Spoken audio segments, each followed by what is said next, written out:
لكم الزر اللون. اليوم ندير لكم الكيفيه سهله ان شاء الله تعجبكم في ليمول تاع سيليكون. نبدا المقادير. عندي 250 غرام مارغرين، 3 بيضات، 150 غرام سكر كلاصي، فاني، باكيه خميره، 150 غرام زيت، 150 غرام مايزينا.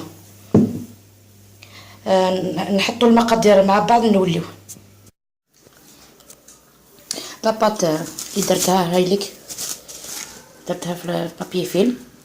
زدت وحده بنفس المقادير بصح درتها كاكاو.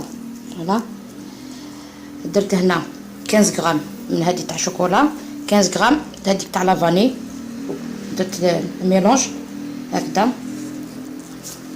بعد نديرهم في هذا المول. درت ديجا وحده،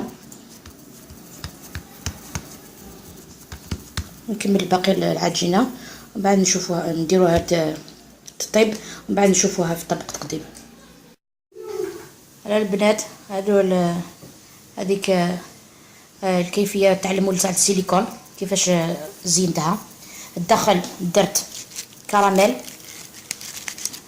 طوفيه، هاوليك طوفيه كراميل، ومن بعد درت عليهم هادو لي بول تاع الشوكولاته تاع الكوفريت، زينتهم بالشوكولا بلون.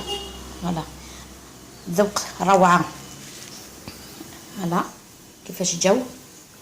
ان شاء الله تعجبكم الطريقه. الى اللقاء في الوصفه القادمه ان شاء الله.